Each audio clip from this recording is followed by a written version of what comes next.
Welcome to Siya's creation statues stitching tricks. ഇന്ന് നമ്മൾ കാട്ട സ്റ്റിച്ചാണ് നോക്കുന്നത്.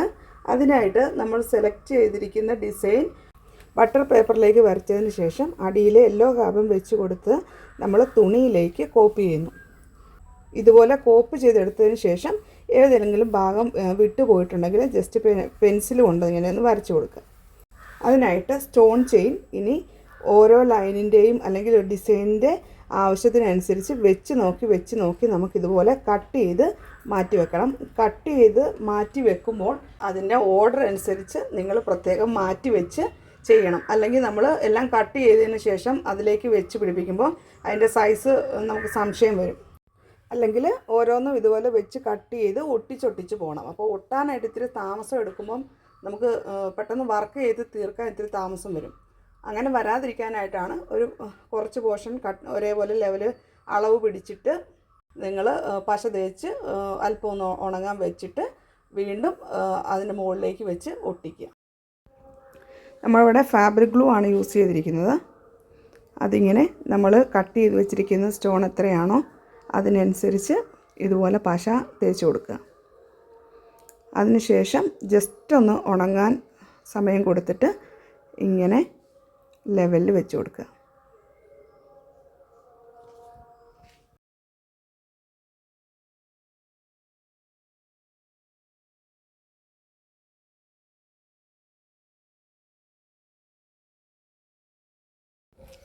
ഈ ചെയിൻ സ്റ്റോൺ കൂടുതലായിട്ട് യൂസ് ചെയ്യുന്നത് ബ്ലൗസിൻ്റെയും നെക്കിലും ചുരിദാറിൻ്റെയൊക്കെ നെക്കിൽ സ്ലീവിൽ ഒക്കെ ബോർഡർ ലൈൻ കൊടുക്കാനായിട്ടാണ് നമ്മൾ യൂസ് ചെയ്യുന്നത്. പിന്നെ ബോഡിയുടെ ഭാഗത്തൊക്കെ ആണെങ്കിലും എന്തെങ്കിലും ഡിസൈൻ കൊടുത്താൽ ഔട്ട്ലൈനായിട്ട് നമുക്ക് യൂസ് ചെയ്യാം.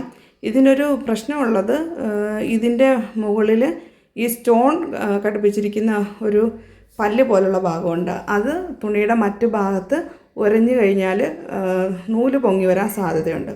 അതുകൊണ്ട് ഇത് യൂസ് ചെയ്യുമ്പം ശ്രദ്ധിച്ച് യൂസ് ചെയ്യുക. നമ്മൾ സ്റ്റോൺ സെലക്ട് ചെയ്യുമ്പം ഒന്ന് ശ്രദ്ധിക്കുക, ഇങ്ങനെ ഒത്തിരി ഉടക്കി വലിക്കുന്ന ടൈപ്പാണോ ഈ സ്റ്റോൺ ചെയിനെന്ന് നമ്മളൊന്ന് ശ്രദ്ധിക്കുക.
നമ്മൾ ആരി വർക്ക് പ്രാക്ടീസ് ചെയ്യുമ്പോൾ നമ്മൾ ഷാർപ്നെസ് കൊണ്ടുവരാനായിട്ട് പ്രത്യേകം ശ്രദ്ധിക്കണം. കണ്ണിൻ്റെയൊക്കെ വർക്ക് വരുമ്പോഴൊക്കെ അത് നല്ല ക്ഷമയോടുകൂടി അതിന് ഷാർപ്നെസ് കൊണ്ടുവരാൻ ശ്രദ്ധിച്ചെങ്കിൽ മാത്രമേ ഉള്ളൂ നമുക്ക് ഏതെങ്കിലും ഡിസൈനൊക്കെ ചെയ്യുമ്പോൾ അതിന് ഫിനിഷിങ് കിട്ടത്തുള്ളൂ. പഠിക്കുമ്പോൾ തന്നെ നമ്മൾ ഷാർപ്നെസ്സിൻ്റെ കാര്യത്തിൽ ശ്രദ്ധിക്കണം. ഏത് ഡിസൈൻ ആണെങ്കിലും ഇപ്പം ബീഡ്സോ ഒക്കെ ആണെങ്കിലും അതിനൊരു ഷാർപ്നെസ് ഉണ്ടെങ്കിലേ ഉള്ളൂ വർക്കിന് ഫിനിഷിങ് കിട്ടത്തുള്ളൂ. ഇവിടെ ഐഡിയ ആണെങ്കിലും പിരികത്തിൻ്റെ ആണെങ്കിലും ഒക്കെ ആ ഒരു കൂർത്ത് വരുന്ന ഭാഗങ്ങൾ ആ ഒരു ഫിനിഷിങ് കൊണ്ടുവരണം. അതാണ് ഷാർപ്നെസ് കൊണ്ട് ഉദ്ദേശിക്കുന്നത്.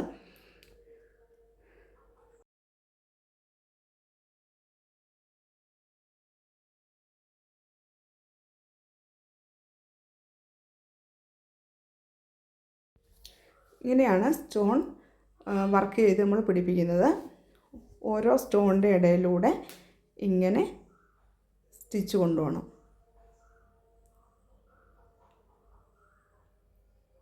ഇനി 2 സ്റ്റോണിൻ്റെ ഇടയിലൂടെ കൊണ്ടുപോയാലും കുഴപ്പമില്ല. നമ്മൾ ത്രെഡ് സെലക്ട് ചെയ്യുമ്പോഴത്തേക്കും തുണിയുടെ സെയിം കളറായിരിക്കണം സെലക്ട് ചെയ്യേണ്ടത്. ഇവിടെ അത് കാണാനായിട്ടാണ് നമ്മൾ അതിൻ്റെ ഓപ്പോസിറ്റ് കളറായി സെലക്ട് ചെയ്തിരിക്കുന്നത്. നമ്മളിപ്പം ഡ്രസ്സിൽ ചെയ്യുമ്പോൾ ഡ്രസ്സിൻ്റെ കളർ ഏതാണോ ആ സെയിം കളറ് ഇതിൽ ത്രെഡ് സെലക്ട് ചെയ്യണം. എന്നാലേ ഉള്ളൂ സ്റ്റോൺ ചെയിൻ ഹൈലൈറ്റ് ആയിട്ട് കാണത്തുള്ളൂ.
ഹെയറിൻ്റെ ഭാഗത്ത് നമ്മൾ ബ്ലാക്ക് ത്രെഡാണ് ഉപയോഗിച്ചത്. ഇനി നെക്കിലും ഫേസിൻ്റെ ഭാഗത്തും നമ്മൾ ഗോൾഡൻ ത്രെഡാണ് ഉപയോഗിച്ചത്.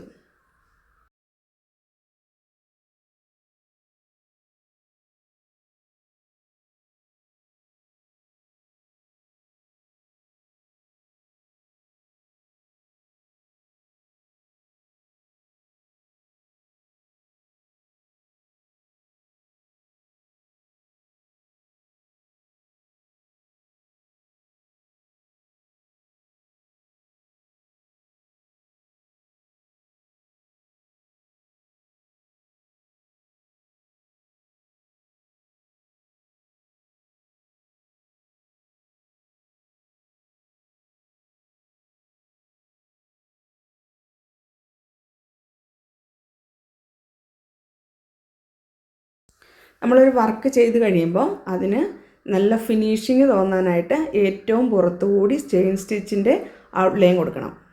അപ്പം കൂടുതൽ ഡിസൈൻ നല്ല ഭംഗിയായിട്ട് തോന്നും.